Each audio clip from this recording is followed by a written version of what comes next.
Merci, bonjour à tous. Je suis arrivé à Shazam il y a un peu plus de 2 ans. Ça va faire ma 3e année en 2017.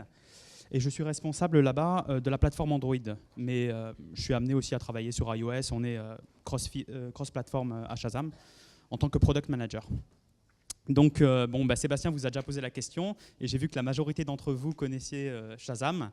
Pour ceux qui ne connaissent pas, parce qu'il y en a toujours qui ne connaissent pas, Shazam, c'est une application dont le cœur d'activité est de vous permettre d'identifier la musique se jouant autour de vous.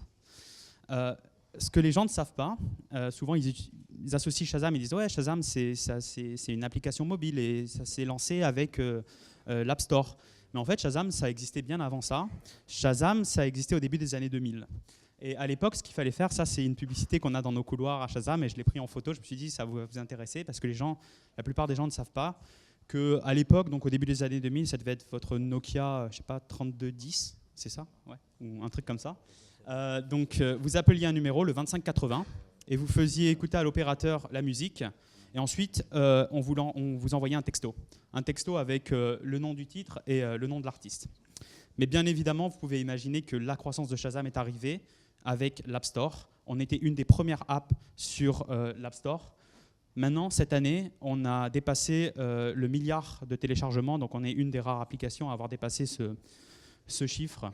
On est global, on a 300 millions d'utilisateurs actifs à travers le monde. Une autre stat intéressante, c'est qu'on a 20 millions de Shazam par jour. Et je vais revenir sur cette donnée un peu plus tard dans ma présentation. Une autre chose, avant de rentrer dans le détail, c'est que Shazam, le cœur d'activité, identifier la musique, mais ce n'est pas que ça. Surtout en France, on a beaucoup de partenariats avec les marques, donc vous avez pu voir un jour une publicité avec un logo Shazam que vous pouvez Shazamer, et vous allez avoir une expérience second écran sur votre mobile. Également dans des magasins, par exemple, où on est en partenariat et vous pouvez Shazamer au sein du magasin et avoir des promotions additionnelles. Donc on fait ça aussi, on est présent sur plusieurs plateformes. Ma présentation, elle va se focus sur la musique qui est notre cœur d'activité. Donc la ligne rouge de ma présentation, ce sera de vous dire comment l'analyse de données permet à Shazam de développer son produit, mais aussi de créer de la valeur pour les utilisateurs, vous et moi. Également les artistes, c'est une face cachée un peu moins connue de Shazam, et l'industrie de la musique. Donc ça sera particulièrement intéressant, je pense. Donc les utilisateurs, un pas en arrière, nos utilisateurs mensuels actifs, 74% d'entre eux sont des utilisateurs existants, c'est-à-dire que c'est des utilisateurs qui avaient l'application, qui ont utilisé l'application les mois précédents. 26% d'entre eux, sont des nouveaux utilisateurs. Donc ils ne savent pas ce qu'est Shazam et ils installent l'app et ils vont l'essayer. À Shazam, comment on segmente nos utilisateurs ? On a cette segmentation qu'on utilise, et vous allez vous reconnaître certainement dans un de ces groupes, par l'utilisation de notre application par nos utilisateurs. Donc vous commencez comme égaré. Égaré, c'est vous ne savez pas ce que fait l'app et vous voulez la découvrir. Ensuite, vous êtes utilitaire et vous pouvez rester utilitaire. Vous utilisez Shazam uniquement pour l'identification musicale et c'est tout. On a des explorateurs. Les explorateurs, c'est oui, j'ai identifié la musique, mais je veux avoir les paroles, je veux voir le vidéoclip, je veux savoir où est le concert, etc. Les sociaux, c'est plus particulier, ils font un peu de tout, mais surtout ils partagent énormément sur Shazam. Donc je vais vous parler des égarés. Les égarés, comme je vous ai dit, c'est des utilisateurs qui téléchargent l'application, qui l'ouvrent, qui ne comprennent pas. Quelques secondes, ils la ferment, ils disent cette application elle est nulle, j'ai rien compris, j'ai appuyé sur le bouton, il ne s'est rien passé, j'ai même pas appuyé sur le bouton, j'ai pas compris le principe, donc ils désinstallent l'app ou alors on les revoit plus jamais. Donc le problème avec ces égarés, c'est qu'on n'a pas pu leur montrer la valeur de Shazam. La valeur ajoutée de Shazam, notre plus grande valeur ajoutée, c'est d'identifier la musique, bien évidemment. Donc c'est notre première impression. Et c'est d'autant plus important pour Shazam parce que Shazam a le wow factor. Je n'ai pas trouvé la traduction en français, mais j'imagine que vous comprenez ce que je veux dire. C'est ce sentiment que vous avez certainement eu la première fois que vous avez utilisé Shazam. En tout cas, je l'ai eu, ça remonte à quelques années. Quand j'ai vu Shazam dans les mains d'un ami et qui m'a montré, il a identifié la musique, j'ai dit c'est incroyable. Incroyable, je vais acheter un iPhone, vraiment. Et je pense qu'en cela, on était là en 2008, on a été un des grands ambassadeurs de l'iPhone parce que c'était une des applications que vous vouliez montrer sur votre iPhone. Et en cela, je pense qu'Apple peut nous remercier un tout petit peu. C'était vraiment, on était des très bons évangélistes de Apple et de l'iPhone. Mais ça fait toujours ça pour un nouveau utilisateur qui ne connaît pas Shazam. Il y en a toujours beaucoup, surtout dans les pays émergents. Waouh, c'est incroyable. Et c'est très important pour Shazam parce que, comme vous pouvez voir sur ce graphe, nous dépendons énormément du bouche à oreille. Le bouche à oreille et la recommandation, ça représente plus de 50% des referrals sur Shazam. Pardonnez-moi pour mes franglais, je ne me la pète pas du tout, c'est que des fois j'oublie la traduction française immédiate de certains mots. Mais les références de Shazam, c'est principalement pour les recommandations, via les recommandations, parce que d'autant plus qu'on a ce wow factor. Et voilà, donc pour en revenir à notre problème avec les égarés, c'est que bon, ils ont pas eu cette première impression, ils n'ont pas du tout aimé l'application, ils n'ont pas compris l'application. Donc je vous ai parlé de l'acquisition, mais il y a aussi un côté rétention. On a regardé nos données et on a vu que les utilisateurs qui n'ont pas Shazamé lors de leur premier mois d'activité ont beaucoup moins de chances, ça paraît évident, mais ça s'est avéré vrai, que les utilisateurs ayant Shazamé avec succès lors de leur premier mois. Le avec succès, c'est-à-dire vous Shazamez, vous avez eu le résultat. Il s'avère que des fois Shazam n'a pas le résultat et vous êtes assez frustré. Eh bien, si vous avez lors de votre premier mois d'activité sur Shazam un Shazam réussi, vous avez beaucoup plus de chances de revenir. Et on parle de 25% lors du premier mois, le mois d'après, et dans l'ordre de 15% les mois après. Donc qu'est-ce qu'on a fait chez Shazam? On a regardé, on a dit, bon, ben, ce qu'il faut, c'est que nos utilisateurs, et notamment les égarés, les premiers utilisateurs, il faut que dès qu'ils ouvrent l'app pour la première fois, ils aient l'impression, enfin, on leur donne la valeur ajoutée de Shazam. À l'époque, cette homepage a été mise à jour entre-temps, mais à l'époque, quand vous installiez Shazam, vous ouvriez Shazam, vous avez ça. Et c'est vrai que bon, quelqu'un qui ne connaissait pas Shazam, qui n'a pas été introduit à Shazam, se dit mais qu'est-ce que je dois faire là? Touch to Shazam, ok, ça veut dire quoi? Il y a beaucoup de pollution visuelle qui n'est pas forcément la mieux venue si c'est la première fois que j'utilise Shazam. Donc on s'est dit quel est le plus important? Le plus important, c'est de mettre l'utilisateur dans les meilleures dispositions pour avoir un Shazam réussi. Donc on a mis des onboarding screens. On s'est dit, allez, le premier truc qu'il faut qu'on fasse, c'est qu'on dise clairement qu'est-ce qu'il faut faire pour avoir un Shazam réussi. Soyez sûr, et il y avait beaucoup d'utilisateurs qui n'avaient pas de musique autour d'eux, qui appuyaient sur le bouton. Non, faites en sorte qu'il y ait de la musique autour de vous. Appuyez sur le bouton. Quand vous êtes en mode écoute, essayez de rapprocher votre téléphone, de mettre votre téléphone proche du speaker. Et si ça ne marche pas, parce qu'il s'avère qu'on n'ait pas le résultat, ou tout simplement qu'il n'y ait pas un bon environnement ou un environnement sonore assez bruyant, vous aurez un tutoriel à la fin en disant, bon, vous avez plusieurs étapes que vous n'avez peut-être pas fait, rapprochez-vous du speaker, ou bien assurez-vous que vous êtes en ligne. Parce que souvent, des fois, nos utilisateurs n'ont pas une bonne connexion. En faisant ça, en faisant ce changement, nous avons diminué le segment égaré et nous avons augmenté notre rétention. Donc un parallèle pour votre application, par exemple, c'est ce que je vous recommanderais, c'est de vous dire, bon, mon application, quelle est la principale valeur ajoutée de mon application? Quelle est la raison principale pour laquelle mes consommateurs m'utilisent? Et peut-être de vous dire, ben, la première fois, je veux faire en sorte que mes utilisateurs, la première fois qu'ils ouvrent mon application, on arrive à délivrer cette valeur ajoutée et que ce soit la plus importante. Comme ça, ils auront plus de chances de revenir. Je prends un exemple, si j'étais chez Uber, si j'étais product manager chez Uber, je ferai en sorte que la première fois que mes consommateurs utilisent Uber, ce soit le plus simple possible d'aller d'un point A à un point B, de me trouver et de m'emmener là où je veux aller et de faire en sorte que mon expérience soit réussie en ce qui concerne le transport. Donc voilà, ça c'est un exemple et j'imagine que vous allez trouver des exemples pour votre application. Les utilitaires, je pense que la majorité d'entre vous sont dans ce segment.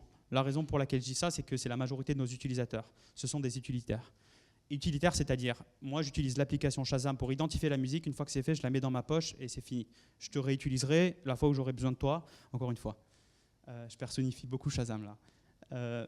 Donc là, ce qu'on s'est dit, on s'est dit, bon, on va regarder ce qu'ils font les utilitaires, on va voir qu'est-ce qu'ils Shazam et on va particulièrement voir les tentatives de Shazam non réussies, c'est-à-dire leur principal point de frustration. Et on s'est aperçu en regardant nos données qu'il y a un soir, chaque année, un événement musical où il y a un pic de no-match. Et des no-match chez nous, c'est-à-dire on n'arrive pas à trouver la musique. Et il y a un pic, un soir chaque année. Si quelqu'un, je vous ai donné un peu un indice avec un événement musical, si quelqu'un a une idée. Ah, c'est vrai qu'en France, ça pourrait être le 21 juin, mais c'est pas ça. Imaginez un truc un peu plus global. L'Eurovision, j'ai entendu?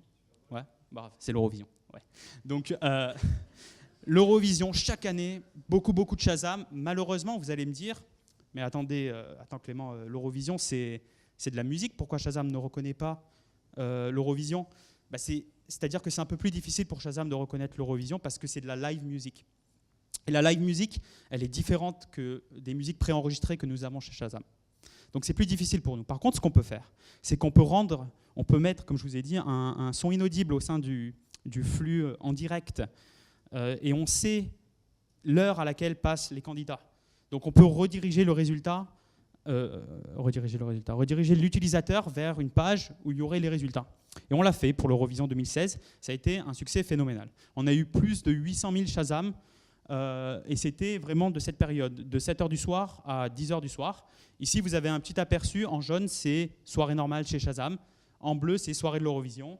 Et les pics, c'est à chaque fois qu'un candidat passait. Donc si l'Eurovision tenait au résultat de Shazam, la Suède aurait été gagnante, ou Justin Timberlake, mais il ne participait pas. Mais bon, bref. Donc voilà, et ça, on l'a fait en regardant le point de frustration de nos utilisateurs. Encore une fois, pour trouver un parallèle par rapport à votre application, quelle est la principale valeur ajoutée, surtout si vous êtes utilitaire. Je ne sais pas, je pense à Amazon. Je vois qu'il y a énormément de mes utilisateurs qui recherchent tel produit. Malheureusement, on n'a aucun fournisseur et ils tombent toujours sur un no match. En l'occurrence, aucun résultat. Eh bien, c'est peut-être de travailler avec un fournisseur qui pourrait délivrer ce produit et de combler cette frustration. Je vais passer les explorateurs parce qu'on n'a pas beaucoup de temps. Les explorateurs, je vous ai dit, c'est ceux qui veulent un peu plus que la chanson, ils veulent les paroles, etc. Les sociaux. Alors les sociaux, ça se passe après le Shazam. C'est vous avez Shazamé avec succès et vous voulez partager votre Shazam. Et il y a un groupe d'utilisateurs chez nous qui partagent énormément. En l'occurrence, on a 5% de nos sociaux représentent 80% des partages. Et ce qui est marrant, c'est une anecdote, c'est qu'il y a un pays où les gens partagent énormément et on ne sait toujours pas pourquoi, c'est les Italiens. Les Italiens, ils Shazam, ils partagent. Les Shazam, ils partagent. Pas tous, mais énormément. Donc ça, c'est assez marrant et on n'arrive toujours pas à trouver pourquoi, la raison pour laquelle les Italiens se démarquent autant. Alors voilà ce qu'on a fait, on s'est dit, bon, nous, on se réfère énormément sur les réseaux, enfin, on est très dépendant des partages parce que comme je vous ai dit, on est beaucoup sur le bouche à oreille pour avoir des nouveaux clients. Et donc on s'est dit, bon, on va faire un A/B test, on va mettre vraiment de manière assez évidente la barre de partage et on va mettre les médias sociaux, les logos des médias sociaux et on va voir si ça agit. Effectivement, quand on a fait ça, on a eu la moyenne du nombre de partages par jour sur Shazam a augmenté de 21%. On était très contents, mais on a regardé un peu plus nos données, on s'est aperçu que oui, effectivement, de manière globale, ça augmente. Par contre, 5, 6, 7 pays vraiment descendaient, n'étaient pas du tout dans cette tendance. La Russie, le Japon, le Brésil, tout descendait. On n'a pas mis beaucoup de temps à trouver la solution, pour être honnête, 1 heure. On s'est aperçu tout simplement que dans ces pays, ces réseaux sociaux n'étaient pas du tout les premiers moyens de partage. Par exemple, en Russie, les Russes utilisent VKontakte beaucoup plus que Facebook. Au Japon, c'est Line, beaucoup plus que WhatsApp. Au Brésil, c'est WhatsApp, énormément.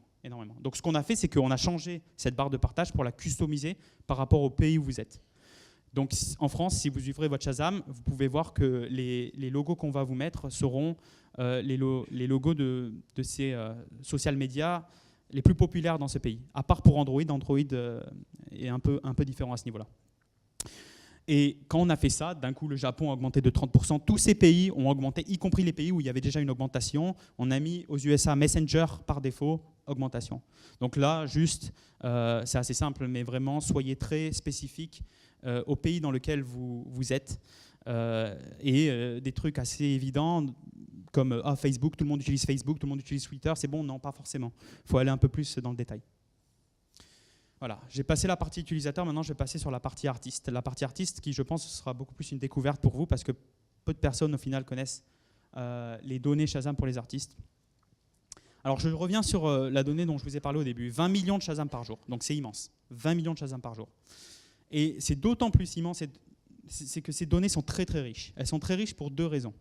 La première raison, c'est la plupart du temps, quand vous Shazamez un morceau, une artiste, c'est la première fois que vous Shazamez cet artiste. Donc, et la plupart du temps, ce sera au début du cycle de vie du morceau.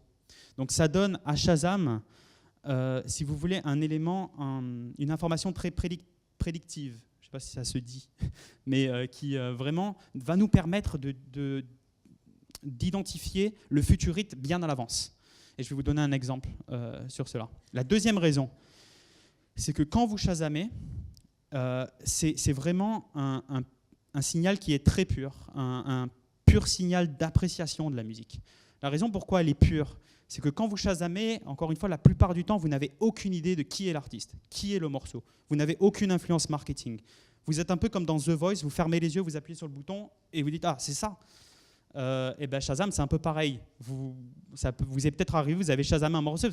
Quoi ? C'était un morceau d'il y a 40 ans. C'est un morceau suédois. J'aurais jamais pensé. Donc c'est très très pur. Et ça fait de Shazam vraiment une donnée unique en termes de découverte musicale. Unique. Vous n'avez pas de Spotify.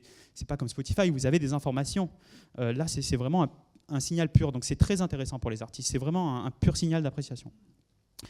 Un petit exemple. Cette artiste Meghan Trainor, très connue aux États-Unis, particulièrement il y a 2 ans avec son titre All About That Bass qu'il a révélé. Et là, vous pouvez voir en bleu le pic de ses Shazam par jour qui est arrivé bien avant le pic de ses ventes et le pic de ses passages à la radio. Donc encore une fois, cet élément très prédictif des données Shazam. Et on va rentrer dans l'étude de cas. Milky Chance. Milky Chance, je ne sais pas si la plupart d'entre vous connaissent. C'était un groupe, c'est toujours un groupe, mais surtout qui a été très populaire il y a 3 ans avec le titre Stolen Dance. D'accord ? Et on va un peu suivre le titre Stolen Dance chez Shazam. 2 jours après que Milky Chance ait uploadé leur première YouTube vidéo de Stolen Dance, on a détecté ce titre et elle est rentrée directement dans notre watchlist.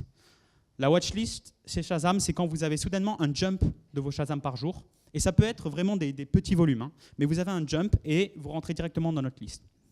Maintenant, il y a beaucoup de titres dans la watchlist. Donc, pas tous les titres dans la watchlist vont forcément être un succès. Mais vous rentrez dans nos radars. Enfin, on vous a détecté. Ensuite, 2 mois plus tard, Milky Chance commence à se faire connaître dans leur pays, l'Allemagne. C'est des Allemands. Donc là, ils rentrent dans la trending list parce que leur croissance est durable. Leur croissance est stable. Enfin, leur croissance est stable. Leur croissance augmente. Si ça se dit. Je ne pense pas que ça se dit, la croissance augmente. Mais leur croissance se confirme. Pardon. Donc là, ils rentrent dans notre trending list. Là, on commence à avoir il y a un peu plus de chance. Il y a un peu plus de chance. À Shazam, on commence à se dire, ceux-là, ça ne sera peut-être pas le gros futur hit, mais en tout cas, c'est sûr qu'ils vont rentrer dans les charts et qu'ils vont avoir du succès. Et ensuite, la 3e étape, c'est la hotlist. Quand vous intégrez la hotlist, là, c'était 1 an avant que Milky Chance se fasse connaître aux USA. Le titre s'envole dans les charts au sein de leur pays et il commence même à avoir un retentissement au niveau continental. Et ce qui est intéressant, c'est que les 2 slides précédents que je vous ai montrés, elles sont là. Donc le petit pic que je vous ai montré au premier slide, il est là. Donc à l'échelle de la popularité Shazam, vous voyez à quel point c'est assez impressionnant. Mais alors, regardons cette courbe à l'échelle de la popularité du titre. Et pas forcément à Shazam, mais également dans les sales et dans les Billboard charts. Donc, la vidéo de Stolen Dance, quand Stolen Dance a été publiée sur YouTube et est apparue dans la watchlist Shazam, elle est tout au début là. Ce pic-là, c'est quand Stolen Dance a été un raz-de-marée en France, en Allemagne et le pic européen. Ça, c'est le premier passage radio de Stolen Dance aux USA. Le pic du nombre de Shazam par jour, il est là, mais le pic de Stolen Dance dans les charts Billboard, qui sont la référence, elle est là. Donc ça, c'est assez intéressant de vous dire, waouh, c'est vrai que les données Shazam sont assez prédictives. Et donc 2 jours après que Stolen Dance ait été publié sur YouTube, nous les avons détectés et c'est apparu 11 mois avant leur premier passage radio aux USA. Plus récemment, un exemple qui va plus vous parler très certainement, c'est Christine and the Queen, qui a eu le même parcours chez Shazam. Les premiers pics, c'est en France, bien sûr. Maintenant, Christine and the Queen, c'est un top en Grande-Bretagne. C'est vraiment une star phénoménale. Eh bien, c'était bien avant. Alors, qu'est-ce qu'on va faire de ces données à Shazam ? Eh bien évidemment, on va les utiliser. On va les utiliser dans le produit.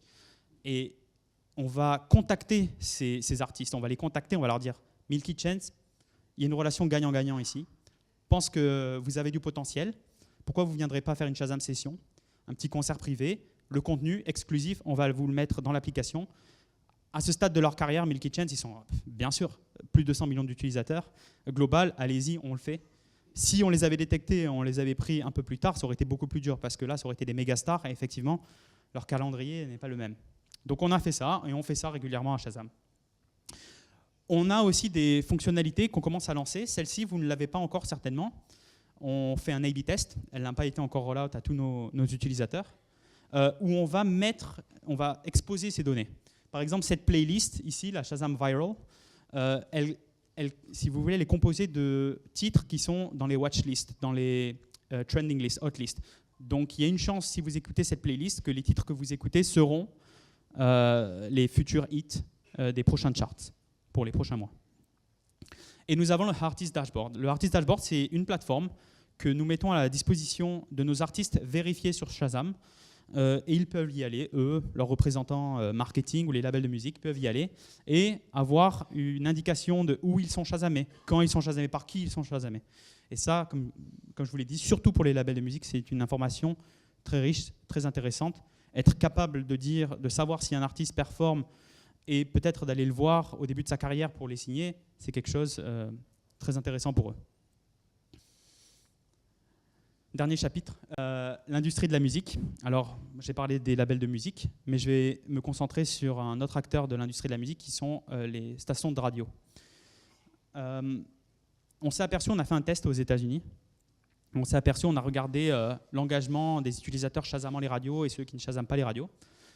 On s'est aperçu que quand un auditeur shazam, c'est un auditeur plus engagé. C'est un auditeur qui va rester dans la radio et qui va écouter beaucoup plus la radio que les auditeurs qui ne shazament pas. Vous allez me dire, c'est évident, si je shazam, j'aime la musique, donc je reste. Effectivement. Mais ça s'est confirmé et les programmateurs musicaux des radios, les programmateurs musicaux, oui, je ne suis plus très sûr maintenant, j'ai perdu un peu mon français, ont vraiment tout intérêt à regarder les shazams.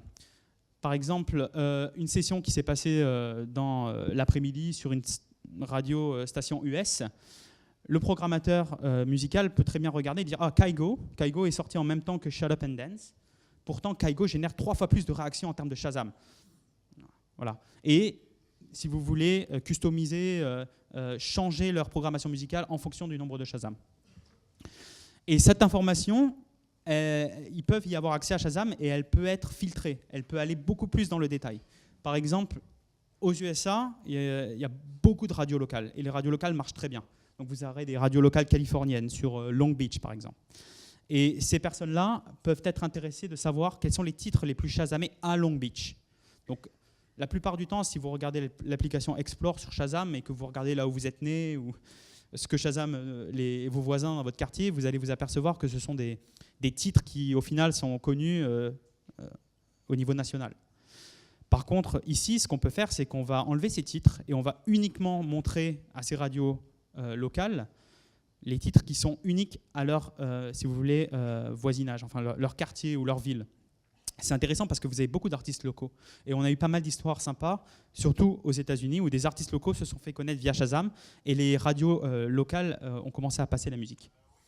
Et ils peuvent également filtrer cela par, si vous voulez, segment démographique. Donc si une radio cible les 15-24 ans ou bien les 25-34 ans, plus particulièrement les femmes, on peut également leur dire cette tranche d'âge et ce sexe sur Shazam, Shazam ces chansons.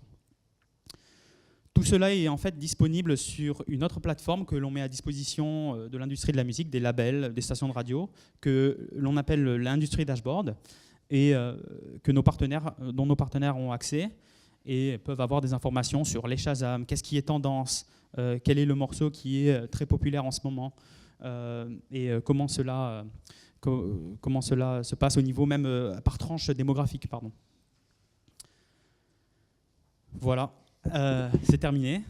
Si vous êtes intéressé par ces plateformes dont je vous ai parlé ou bien faire un partenariat avec votre entreprise, votre marque et Shazam, n'hésitez pas à venir me voir. Je peux vous mettre en contact avec notre Country Manager France. On a des personnes dédiées à la France. La France est notre deuxième marché à Shazam, donc c'est super important. Et merci beaucoup.